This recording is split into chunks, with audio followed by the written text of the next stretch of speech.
to the last Coffee and Careers of the academic 2021 year. And so I didn't have anybody vote on what they wanted to hear about or what's next, but a lot of things that came up was leadership, Jim, and that's kind of where I thought when I was introduced through Jim Smith to Jim Bishop, I thought you would be perfect to talk to our group, and we are honored to have you. So thank you for being with us.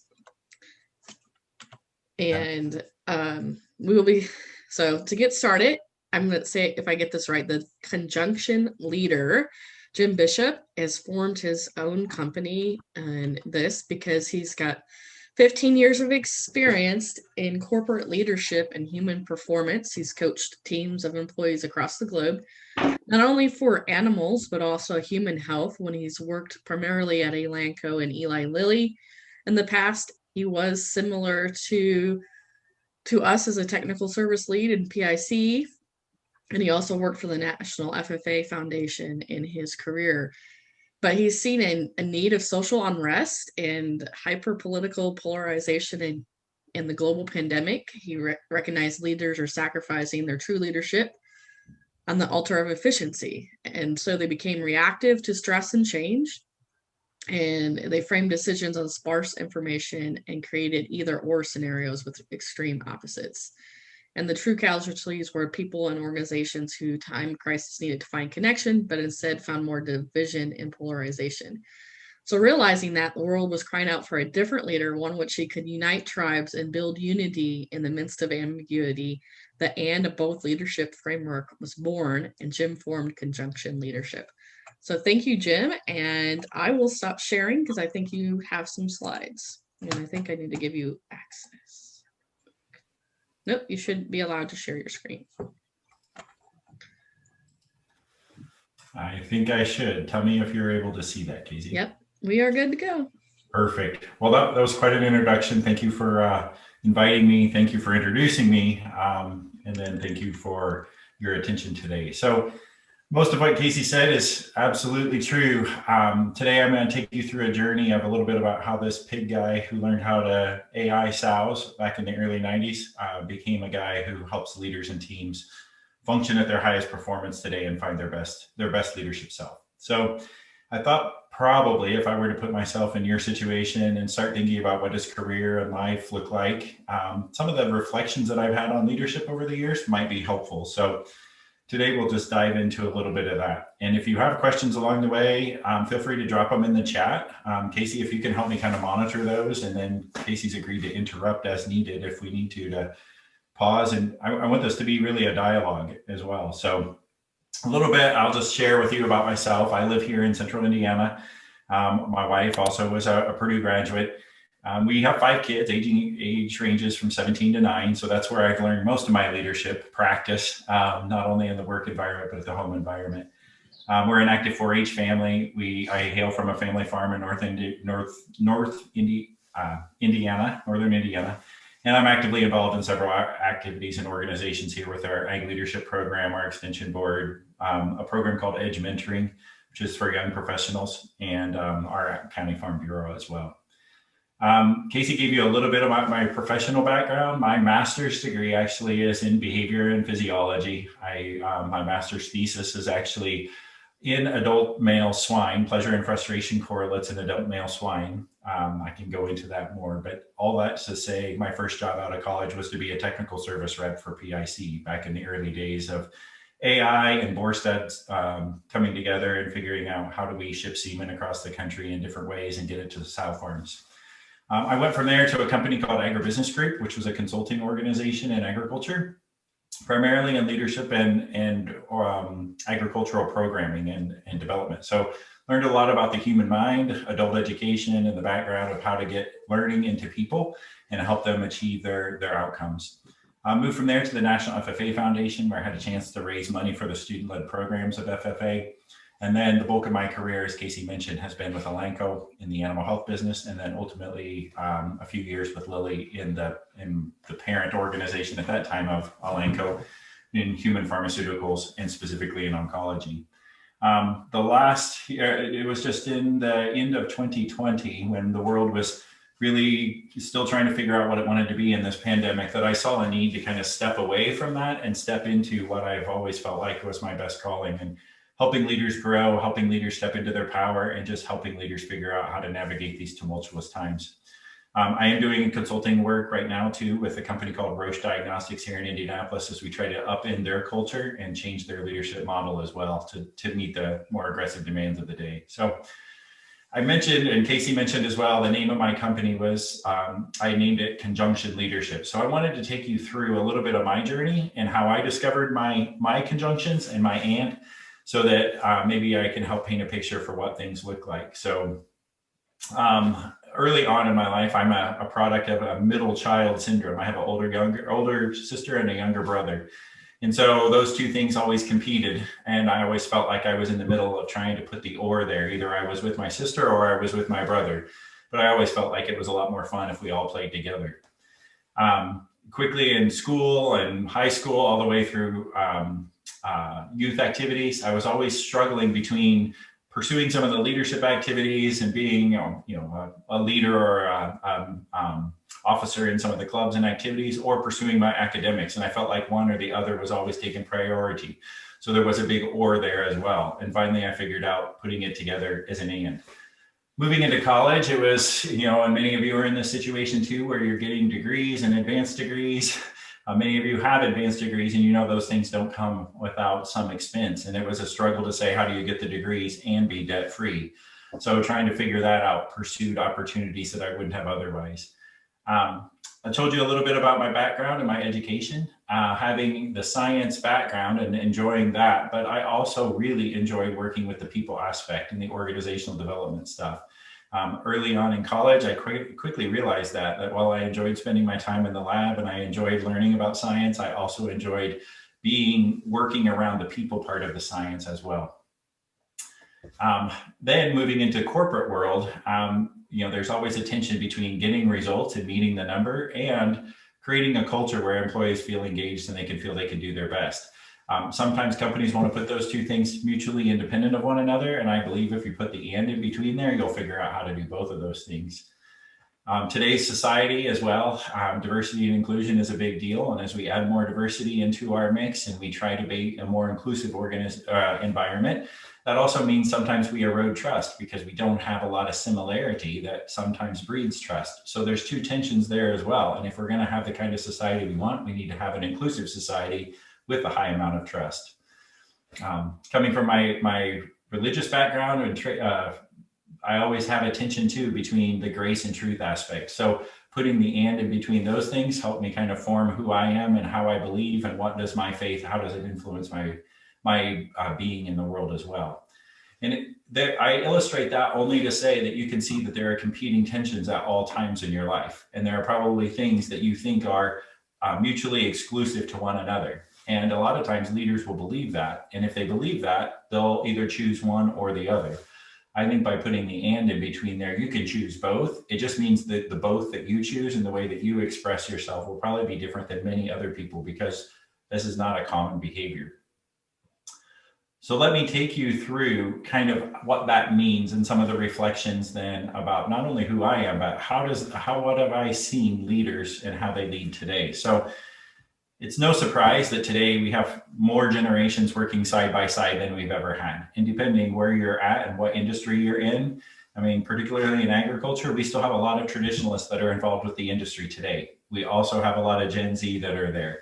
You can see kind of the bubbles and see how that represents. But what that means is we have a lot of different ideologies and a lot of different beliefs about how should society function, what does good look like, what does leadership look like, and how does it mean that you behave in this environment.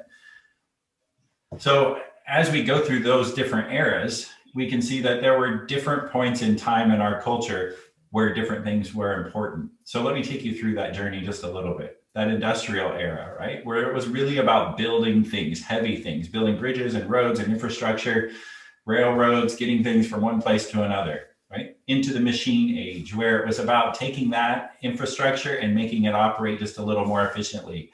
Sometimes it was around the assembly lines and the factory lines where we're trying to push things through a little bit faster. taking that then and saying on top of it, we're generating a lot of information, and mechanization as well as computerization came into place. So we have a lot of information. What do we do with that information into the digital age, where it was the explosion of information and the assimilation and some of the work behind trying to figure out what not only does it mean, but what will it mean in the future, to the predictive phase.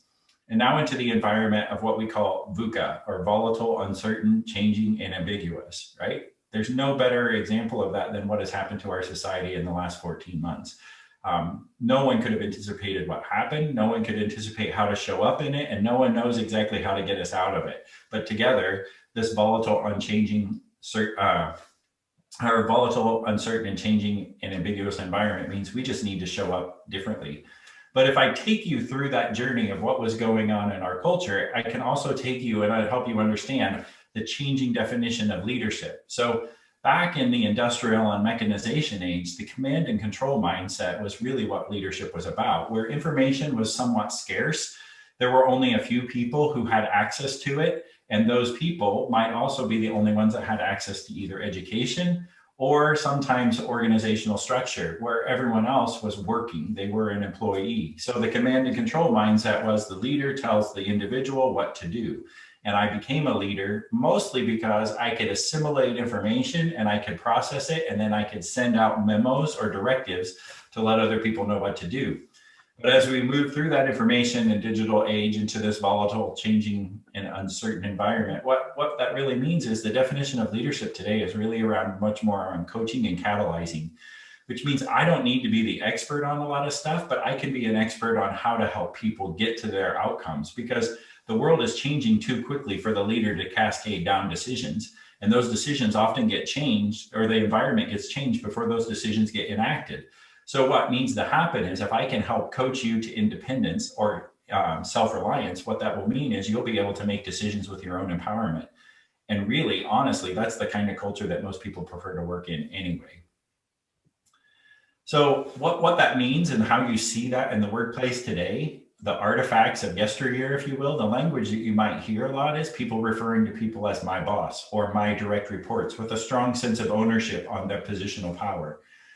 The systems and structure that are in place were high evaluation systems, marking whether or not the employee did their work, time management systems, and performance management systems, where someone set the goal and someone else was responsible for making the goal happen. Hierarchy and structures and a lot of governance reviews are also the artifacts of yesteryear culture. In the world of assimilation or education, how employees join the workforce, right? There used to be a lot of didactic or formal education, though an employee onboarding program and an employee training program, a lot of modules that might be assigned to somebody for them to learn their work. That doesn't happen so much anymore today, and I'll allude to that in just a minute. And then in terms of rewards or recognition, it was usually around how did someone attain knowledge, because knowledge was power. Information that I could gain knowledge, and the more knowledge I had, the more power I had. Leaders were often rewarded as well for being able to make hard and fast decisions, meaning that when the information got assembled, I would tell you what to do and you would go do that. That would mean I would be I would be rewarded as a better leader. But if we look into the environment of today and really what's going on, there's a lot more language out there around tribes or teammates. Self-directed work teams are really a big issue, where we need leadership within the team. We don't need positional leadership to tell us what to do. In the systems and the structure, there's a lot more methodologies out there around the agile methodology, which is around pushing decisions down, small self-directed work groups, figuring out what is the vision and how do we get there, but not a lot of direction on what do you need to do day to day. In terms of the structures, a lot of it has been decentralized, and the lean principles are around 80-20. So for those of us that have come from a scientific background, we are usually not comfortable saying we're 80% correct. We want to know that the p-value lines up. But in today's, especially corporate environment, the 80-20 rule is really holding place, where we don't have time to get it to the 100% anymore. If it's 80%, what we want to do is launch a minimal viable project and iterate off of that each successive time. In terms of assimilation or education, in the way employees are brought into the workforce today, there's a lot more on-the-job training, which means you're going to go, you'll launch right into the work and you'll be training right along with it. But in terms of the heavy didactic formal education, it doesn't mean it's there so much. So a leader has to be able to identify, what do I need in order for me to get to those outcomes? And then what's being rewarded in our leadership today is a lot more around servant leadership, which doesn't mean just pouring yourself out gratuitously for everybody. But what it does mean is that if we're able to help each other grow and learn, we're, regardless of hierarchy or position, we're much more able to help each other in that process rather than the leader telling everyone what to do. And the goal here today is that leaders will develop other leaders, building the culture of leadership within an organization. So I spend a fair bit of my time in one-on-one coaching sessions with leaders, and I just wanted to paint a picture too of what are some of the challenges that most people are struggling with today, as I kind of draw learnings out of that. If I look at one thing, is I call it infobesity. It's really a term meaning it's consuming large amounts of information, especially when this has a negative effect on a person's well-being or ability to concentrate. There's just so much information out there today that most leaders are bloated on it. They know that they're there. They're reading blogs and journal articles and reading tech mags and tech pubs, but oftentimes they just don't know what to do with it. There's also change saturation going on out there today with leadership, where things have changed so fast and so much that we can't get over one change before we're already in another one. And that pretty much means that we're facing a lot of burnout issues when people don't know how to manage that. Top that off with all the societal shifts that are going on today. So you hear these as the hashtag movements. You see these on the news. You see these as the way that we're approaching the structure of our teams, to the way that we're showing up in society, and the moral causes that certain organizations might be taking on as part of their overall philanthropy, but even more broadly than that, their overall approach and identity in the marketplace. Top that off with all the political instability that we're facing, not only in the US, but really around the world, as people rise up and try to make their voice heard.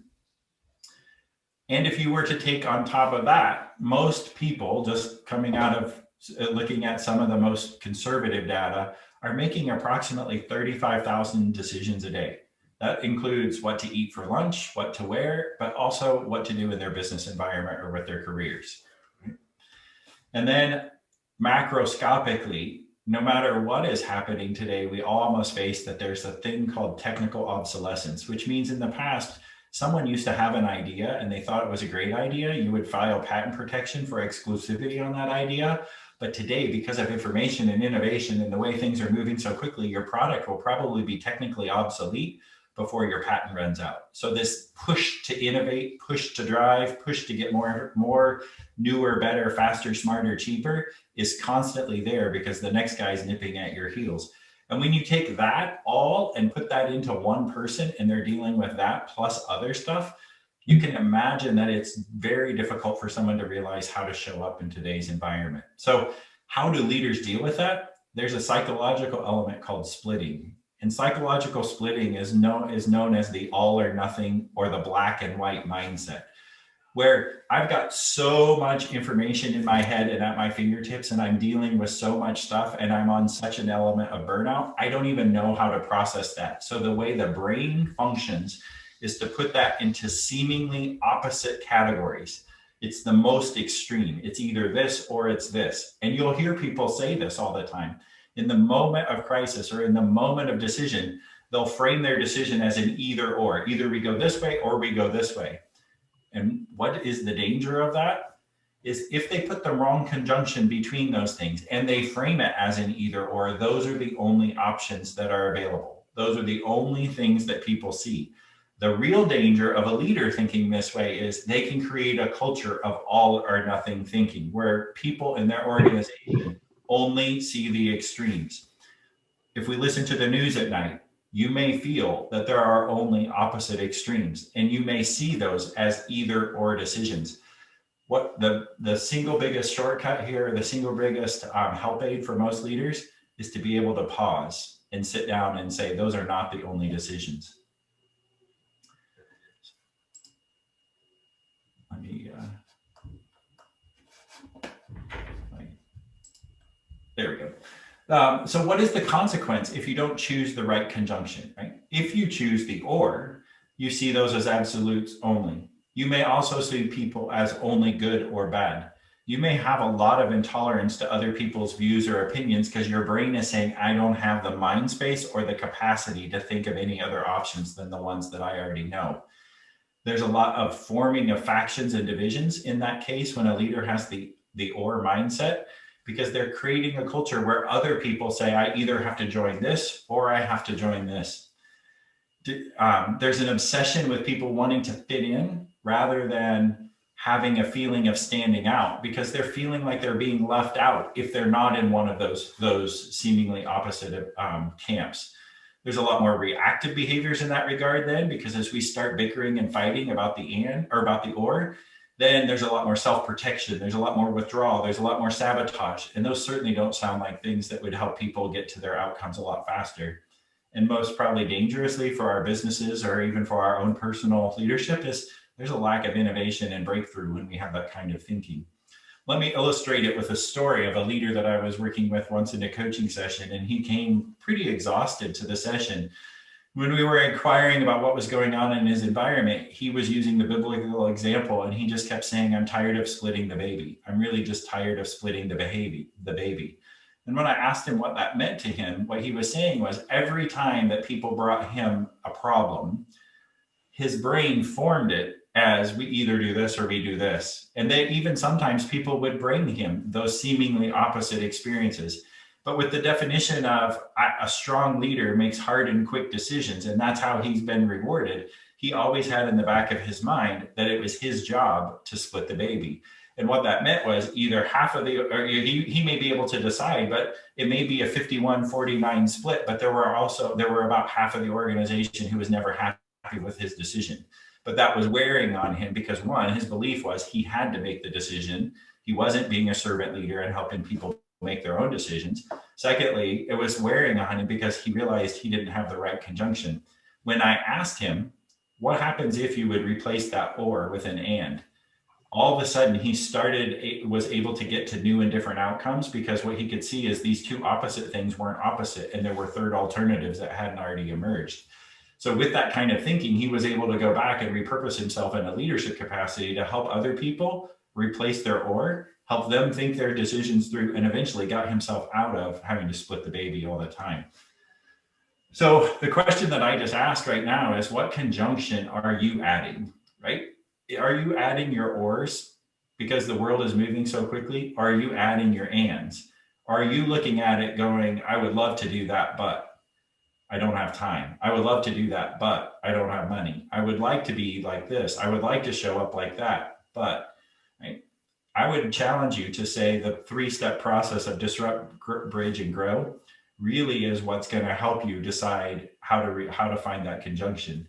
Disruption is really a period of unlearning more than it's a period of learning. It's a period of getting comfortable with the things that you are not comfortable with today. It's a period of stepping into a lot of difference and understanding someone else's opinion or perspective, not necessarily adopting it as your own, but just being able to get to a point of saying there are more variations out there than what I currently saw today. There are more news channels to watch than the one I'm preferring to watch today. There are more opinions in the marketplace than the ones that I would naturally hear on my own. And most dangerously, if we scroll our social media feeds and the algorithms push us more of what we want and less of what the other side of the opinion is, the more likelihood is that we're getting into our own situation. So the period of disruption is probably the biggest one for most people. The period of bridging then is really just about saying, how do I get between those two things? How do I make sense of being the older child, or between my younger brother and my older sister? How do I make sense of the social unrest that's going on today when I have one opinion and other people have other opinions? Or more importantly, how do I make sense of what our company needs to do or my business needs to do because I have this idea or this idea? And sometimes it's putting the and to say it can be both.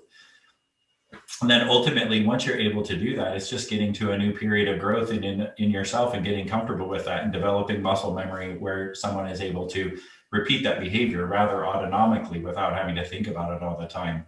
So the piece that really empowered me to step away from my corporate world and to start stepping into this was when I could see this process working with new individuals, one-on-one, helping them in coaching sessions, figure out what are the things that they need to get uncomfortable with and disrupt themselves, figuring out what conjunctions they could get to, and then figuring out how to develop that muscle memory long-term. not only for the individual, but for the team and ultimately for organizations who choose to build a culture of this as well. But most broadly, I think it's really important for people in the place of figuring out what do careers look like in the future to know what's going on in this macro environment of leadership today, because it's not the leadership of yesterday that we're going to need that's going to get us to tomorrow. It's the leadership of tomorrow that's going to get us to tomorrow, and people who can constantly innovate, not the science.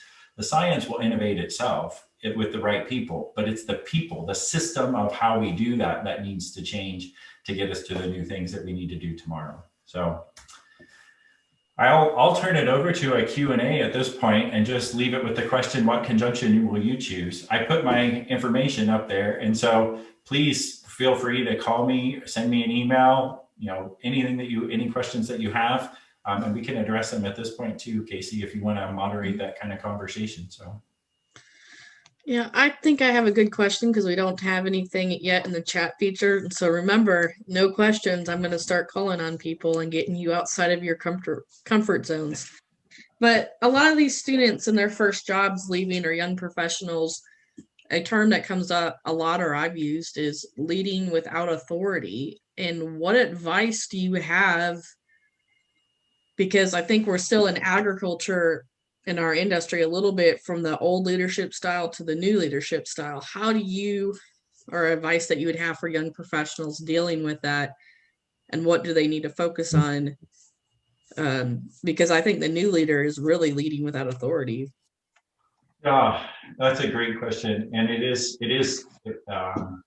At least my observation would be it is true in agriculture. It is true in a lot of industrial organizations as well, but that we probably aren't as far along in terms of that catalyzing coach leadership model as some other industries are.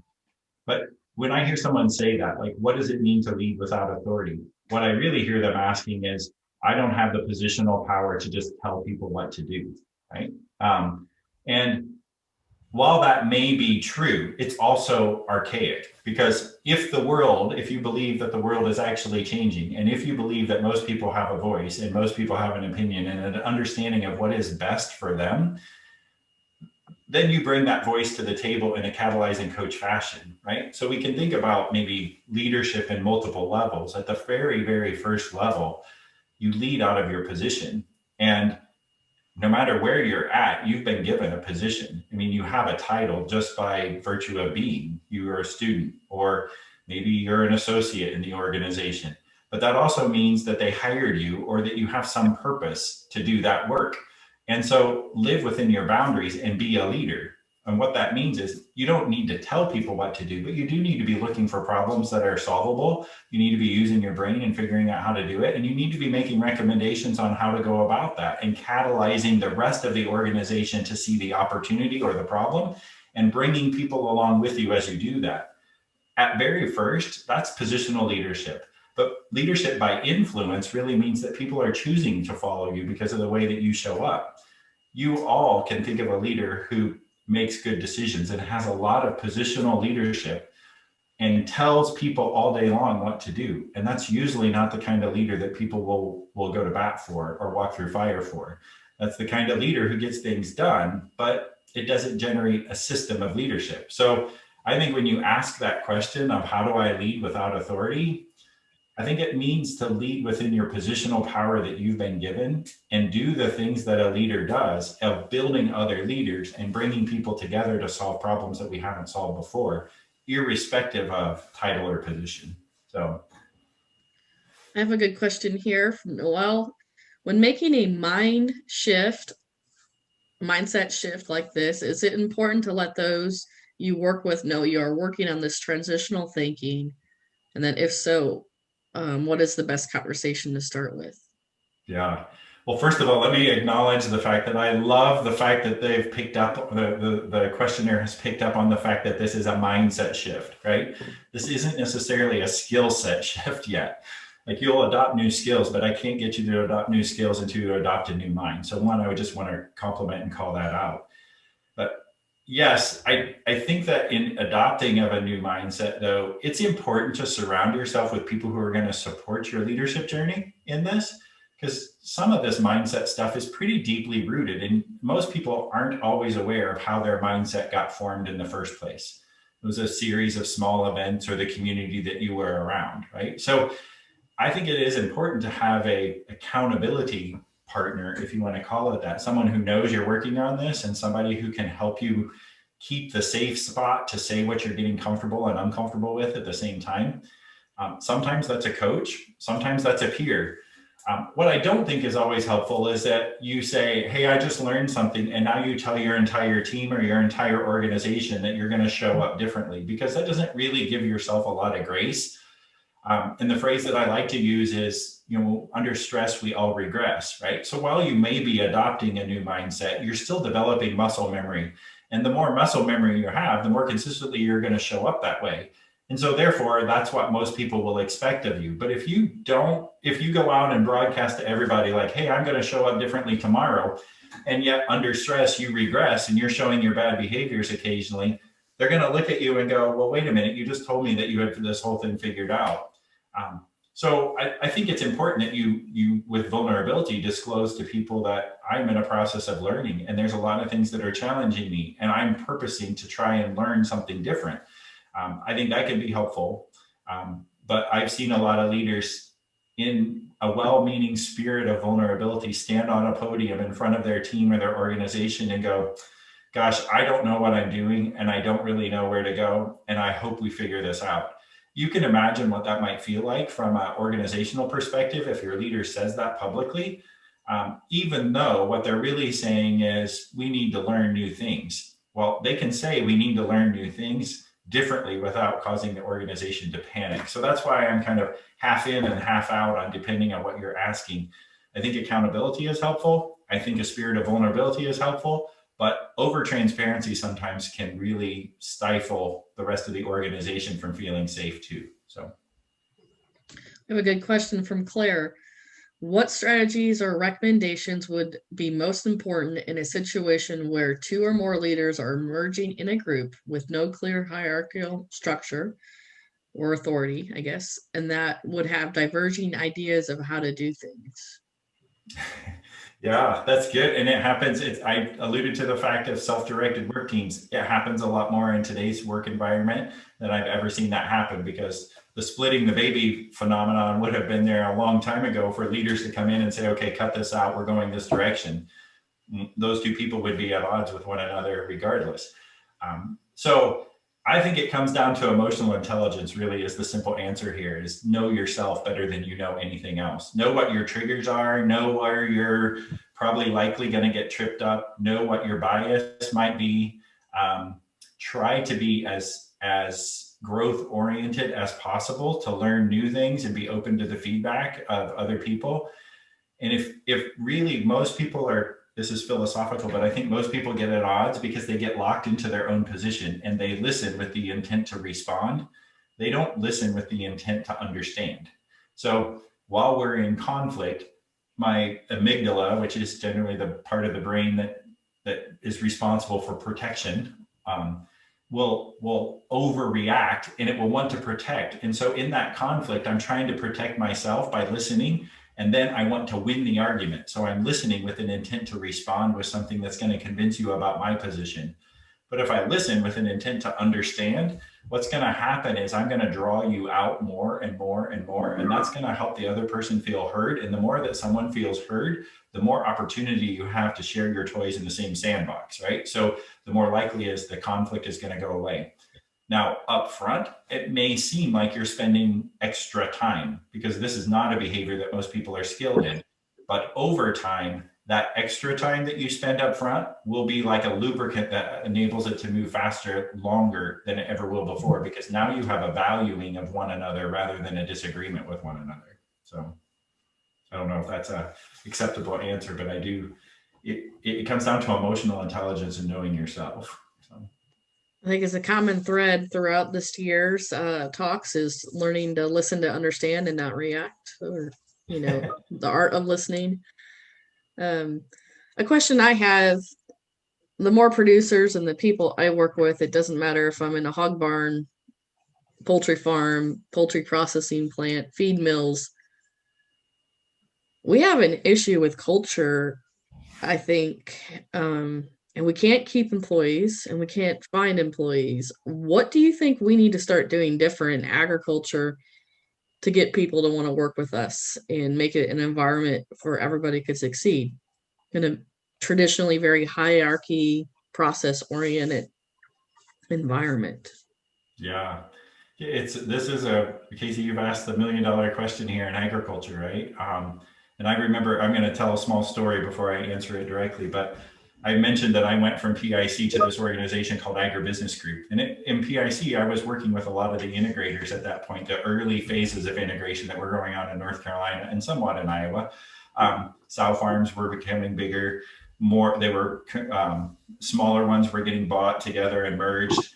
And the employee base, most importantly, was becoming more non-agricultural. And these were the issues that most of the people on the farms were asking me when I was really just there to tell them how to put the insemination rod in and how to collect semen properly.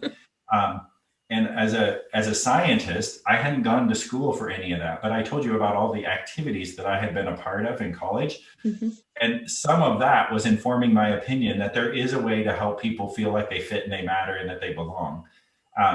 I didn't have a lot of what I would call education in it. I did have some experience, but I had enough wherewithal to know that there are probably some HR leaders out there that have experience with this.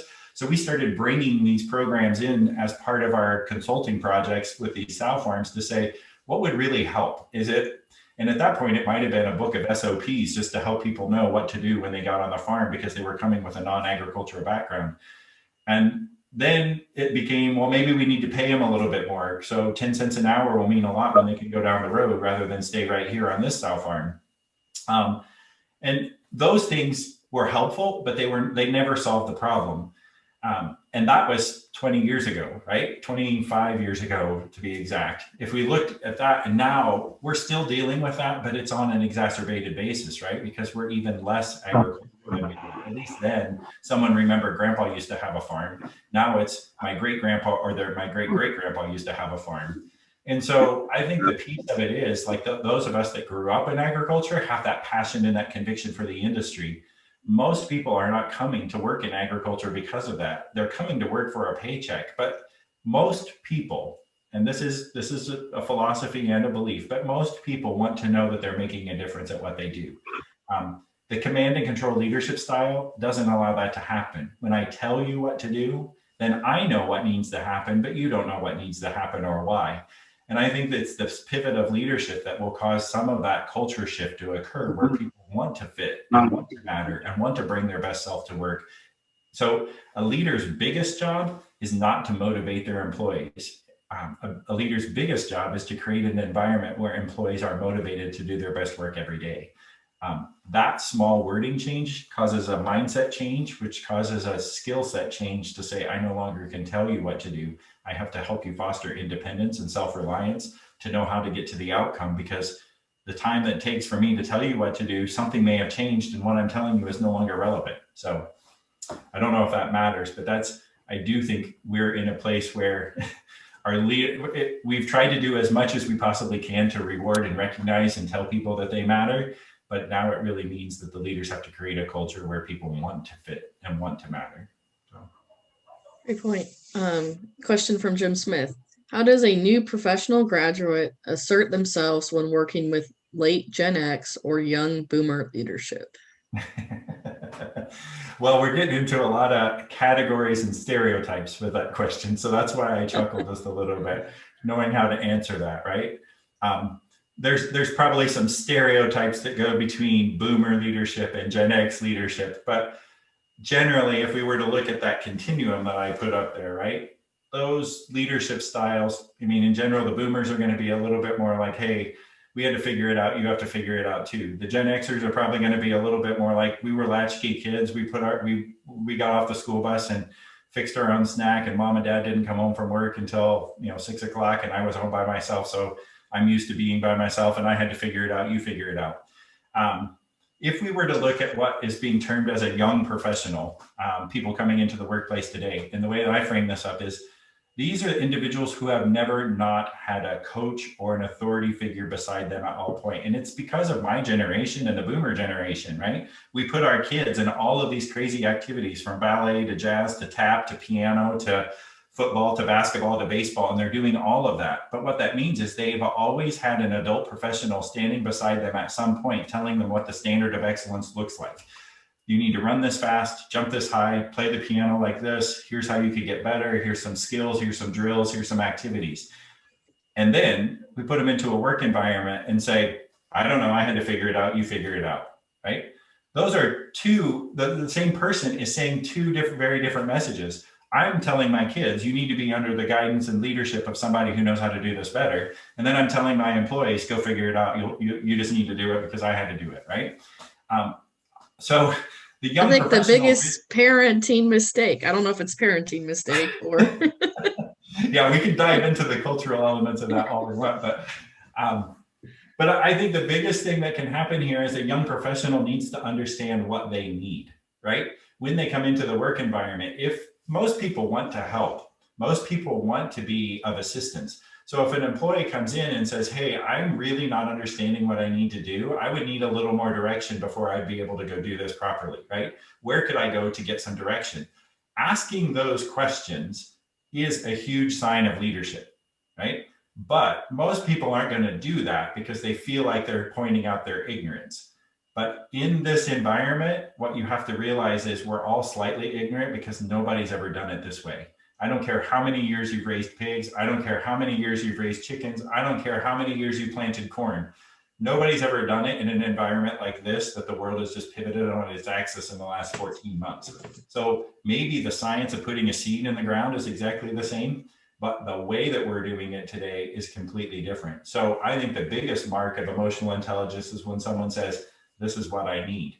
And sometimes that means I need direction. And sometimes that means I just need a little more support. Like, it would feel really good right now if someone patted me on the back and said, your learning is meaningful, because it doesn't feel like I'm very productive yet, right?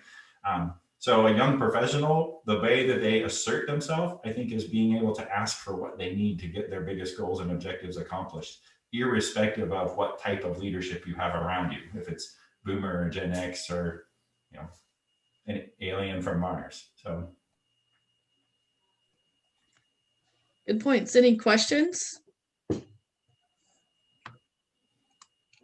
I got some young leaders out here I'm going to call on. Wes, you have a question?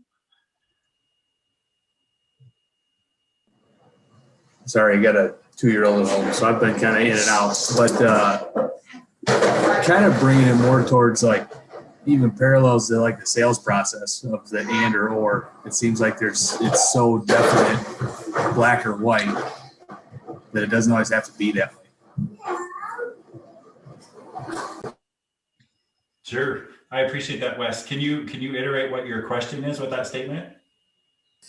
Not really a question in there, but just more of a statement, kind of going through it. And, you know, we talked about you can't really show up one day and just, you know, switch your whole mindset to this. Any ways that we can start small, I guess? Is there good things to try first before you really dive into it, or is it just best to dive in, you know, feet first and go? Yeah. Well, I hear that question too. You're asking like, what can I do? Right. And some of this is not about doing just yet as much as it is about being, right? So like, I think you just have to be okay with holding sometimes the tensions between things that seem opposite, right? Or when you catch yourself being so busy and you're just making decisions so quickly and you're not really thinking about that, what's happening in your brain is you're splitting those decisions into some of those more obvious situations. So if there is one thing that anyone can do is to be a little bit more reflective on their day in the beginning and probably at the end, to say, where are those moments in time when I'm probably going to have to put a little white space in my calendar today because it's back to back to back to back? Or where are those moments in time when I can at least put my phone down and think about what's happening in the world, right? Or what's happening with me, or how did I show up in that interaction? But it's those periods of reflection that most leaders, most people don't give themselves the gift of because they believe they're too busy. And that's really one of the lies that goes on in people's head is I'm too busy to get better. So they just keep doing the same thing over and over and over. So I tell people, if it's the 10 minutes that you choose to go to the bathroom, right? Just don't take your phone and just be quiet in the bathroom. Like imagine that. What would happen if you had 10 minutes in the bathroom just to think rather than 10 minutes in the bathroom to scroll your phone? What would have happened if the 5 minutes that it took you to brew your coffee in the morning, you sat back and you just thought about what your day was going to look like and where you needed to give yourself some white space? So to me, that's really where I would tell someone to get started because that affects your being. It doesn't really affect your doing. And right now, doing isn't the problem. We just need a lot more leaders who know how to be, who know how to be and rather than do or. So I'm going to go back to one of your slides where you put the bubbles together and instead of or and. A lot of times, at least in my career, it's always, family and career or work was or. It never could be and. And what suggestions do we have for, us to change that mind shift, especially in agriculture where everything's a fire and everything needs to be done today concept that we live in? yeah.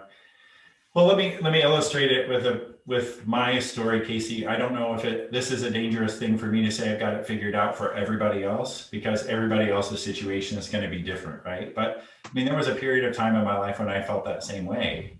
I told you I had 5 kids, so I just kept adding kids to the equation until I couldn't handle it anymore because there wasn't any more time or availability for me. And I was on an airplane traveling or I was with customers all the time, but I really wasn't present even with my family when I was home, right? So there comes a point in time when that and is going to get formed one way or the other, right? It's going to be you're going to figure this out or you're not, right? You're going to go a different direction. But the one thing that we're never going to be able to get back is time, right? The one thing that we're never going to be able to manufacture is more hours in the day. So it's how do we show up during those hours of the day that really matter? And in some cases, that dichotomy between where do I spend my time? Well, if we've learned anything in the last 14 months is like work and life have kind of just sandwiched all together.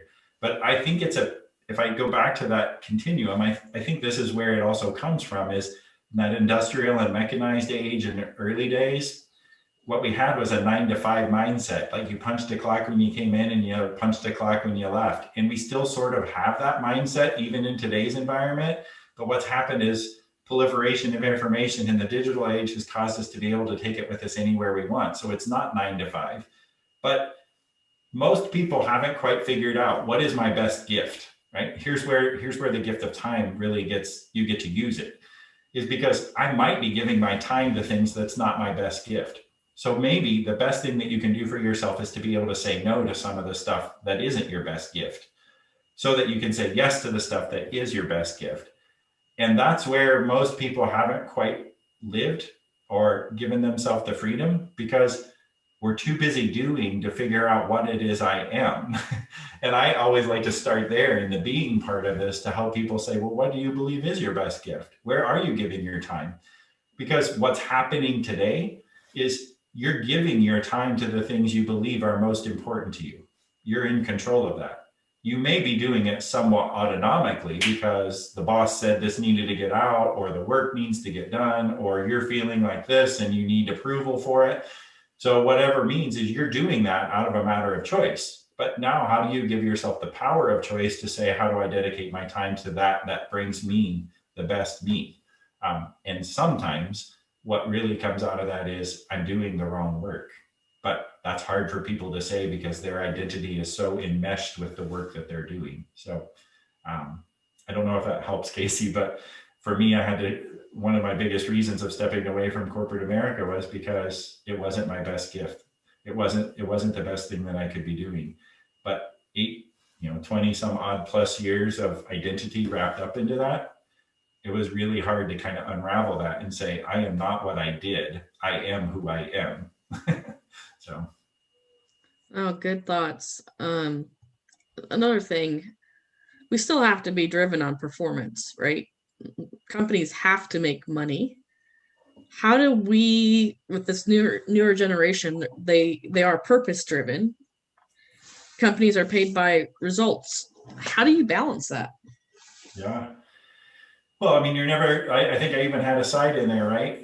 Results or engagement. And that's the dichotomy that most companies want to put in there. Do we spend time doing all this soft, squishy stuff with people, or do we spend our time doing the stuff that's going to make us money, right? Well, that's false, because you can't make money without the people in your business. And if we're seeing anything right now, I don't know where it's coming from, and I'm not going to get into the polarization of it, but the labor shortage is a real thing right now. Whether or not it's because of will or skill, I don't know. But if we're seeing that happening, we have to make our environments a place where people want to come to work, because we have to help them feel like they fit or they matter. And if we step back, every business that is making money is generally making money because they're doing it for a purpose. Now, admittedly, there are some businesses out there that we could all argue maybe their purpose isn't noble, but it's meeting a need of some sort, right? Any business, in agriculture in specific, we have a very noble calling, right? But it's connecting that person's heart and mind with that noble calling and saying, how can you enable this to happen better, smarter, faster, smarter, cheaper? That's going to generate the company revenue, but the revenue is an output. It's not necessarily an input, and it's not an outcome. It happens as a result of us having high engagement and high environments where employees want to thrive and want to do their best. I guess secondarily, that's a soapbox that I also believe is like corporate America has exceeded their capacity, because what's happened in the past is we've just thrown people to the problem, and companies staff up, and when that problem goes away, they staff down, and that gives employees a feeling of constantly being in fear. Like, I don't know if I'm going to have a job. But if we do this right and we build a culture where people fit and they matter, and they don't really worry about the boundaries of what my title says, but they're a leader at all level, and they go find problems that need solved and bring people along with them, we don't need more bodies. What we need is a better prioritization scheme so that they can say, I got to go tackle that problem because this problem over here isn't valuable anymore. But in the old hierarchy, I have to go get approval from my boss to say, I'm not going to do this project anymore, and I'm not going to work on this. And then that takes time away from actually solving the problem that's right in front of us today. And so that's why this more nimble, agile culture is a more important thing for us, because we gotta have people at all levels that know how to go solve the problem, irrespective of a hierarchy. And that means we won't need to constantly staff up and staff down, because we know we're teaching people how to learn and fix things rather than teaching them how to be a more technical, competent leader. So I don't know, you're going to get me really impassioned if we get on this topic very much longer. So Well, Beth has a different question. So, how do you get past the asking for your needs to getting the help? I have, along with fellow graduate students, constantly pointed out issues we see and have experienced, but yet get pushback of this doesn't happen. And so, how do you get help when no one is listening? Well, I certainly don't want to diminish the severity of this question, because it sounds like just listening to it, it sounds like there's some trauma experiences in the past with repeated trying and trying and trying. So I don't want to diminish that, right? But you're not going to get your needs met until you ask for what you need. And you just got to keep doing it until your needs get met. So probably if I could put it into a phrase, a leader is anyone who can help you with your needs. It doesn't have to be the person that you report to or the person that's in charge of the work output that you're doing, right? So don't feel like you always have to go to the same source if that source isn't helping you. Now, there are times, hierarchical or leadership position or whatever it is, I do need to keep that person in the loop of what is happening with me. But when you feel stuck and your needs aren't being met, find someone who can help you with that. And I generally think that needs frame up into two categories. You have a need for direction, or you need to know what to do or where to go look for it or who to talk to. All of those are in direction, right? You might need even to understand what the goal is. You might need to even understand what the why is behind it. You might need to understand but those are usually needs for direction. Then there's another need that we have as a human that is a need for support, to know that we fit, that we matter, that we have feelings, that life comes in the middle of all this. And that support sometimes means I just need to be asked about my opinion. Or sometimes that means I need a pat on the back. Or sometimes that need for support means I need to hear myself talk about this. So I just need you to listen and point out maybe where my thinking is flawed, right? But if you feel like you only have one source to go to get that, and that source isn't meeting it, then I would just sit there and say, who is the leader that I need to go to get my needs met, irrespective of the position or hierarchy that person has to have. I can tell you, my direct supervisors hated that about me. If they didn't have the answer, I'd go find the answer, and sometimes they'd get upset. Yeah, well, because generally what's happening at that point, Casey, is you're pointing out their incompetence. Because if they had the answer, they would have given it to you long ago. And when you're going to find it from someone else and you come back with the answer, they're like, okay, you just pointed out something that I didn't know and I wasn't able to do for myself. And it can be threatening for that type of a leader, but they're going to be reactive about it. They're not being creative about it. But what you're really doing is being a leader. So when someone asked that question earlier, how does a new employee show up? You show up by being a leader, irrespective of what type of leadership is demonstrated around you, right? You certainly don't want to be that leader who says, I don't know, you go figure it out, and then gets threatened because someone went and figured it out. Thank you. And for Beth, who asked the question too, I mean, there's probably so many aspects and so many different angles behind your question.